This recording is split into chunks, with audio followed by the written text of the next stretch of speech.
अस्सलाम वालेकुम friends, welcome to रायशास kitchen. उम्मीद है आप सब खैरियत से होंगे। आज मेरे किचन में बन रही हैं बिल्कुल बाजार जैसी कचौरियाँ विद आलू की तरकारी। ये रेसिपी रमज़ान के लिए बहुत स्पेशल रेसिपी है, तो इसको बिल्कुल स्किप मत कीजिएगा। आइए रेसिपी स्टार्ट करते हैं। सबसे पहले हम 2 से 3 आलूओं को तरकारी के लिए बॉईल होने रख देंगे।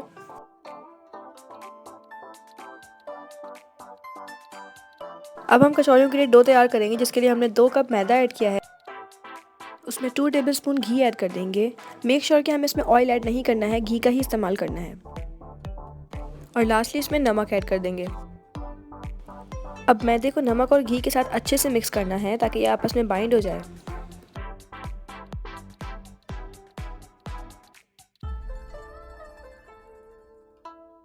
अब इसको हम सादे पानी के साथ गूंदना शुरू करेंगे। पानी हमें एक साथ नहीं डालना है, इसको आराम आराम से ऐड करना है।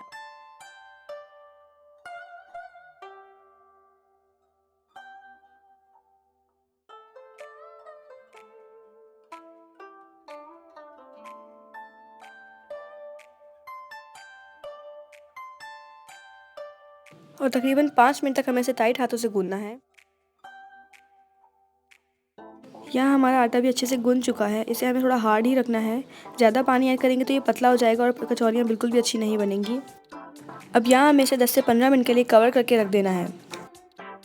और यहाँ पे तरकारी के लिए आलू भी बॉईल हो चुके हैं, इन्हें हम मैश करके रख लेंगे।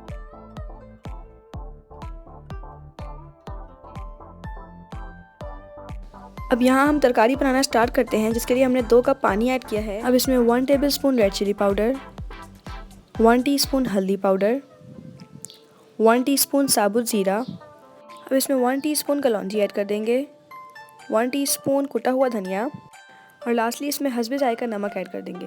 अब बिल्कुल बाजार जैसा कलर लाने के लिए हम इसमें पिंच ऑफ फूड कलर भी ऐड कर देंगे। बॉयल आने तक इसको मीडियम फ्लेम पे पकाएंगे। अब इसमें मैश हुए हुए आलू ऐड कर देंगे।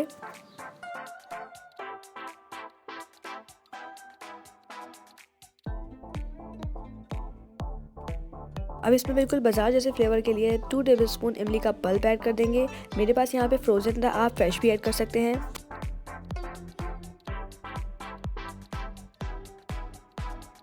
अब तरकारी का लास्ट स्टेप है बघार, जिसके लिए हमने 2 टेबलस्पून ऑयल ऐड किया है। उसमें हाफ टेबलस्पून जीरे को अच्छे से ब्राउन करेंगे।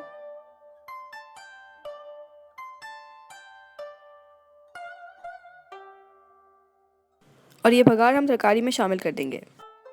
फाइनली यहाँ हमारी आलू की तरकारी बनके तैयार है। यहाँ हमारे डो को भी अच्छे से रेस्ट मिल चुका है। अब हम इसकी कचौरियाँ बनाना स्टार्ट करेंगे। सबसे पहले हम कचौरियों के लिए छोटे छोटे पेड़े बना के रख लेंगे।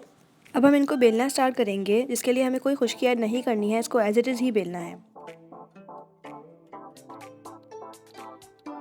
अब यहाँ पे ऑयल भी अच्छे से गर्म हो चुका है। इसमें हम मीडियम टू हाई फ्लेम पे कचौरियों को अच्छे से फ्राई करेंगे।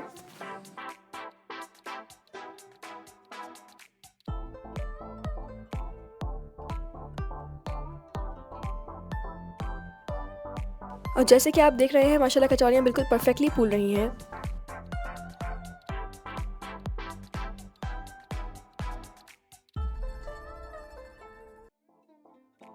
और यहाँ पे हमारी ज़बरदस्त सी कचौरियाँ बनके तैयार हैं।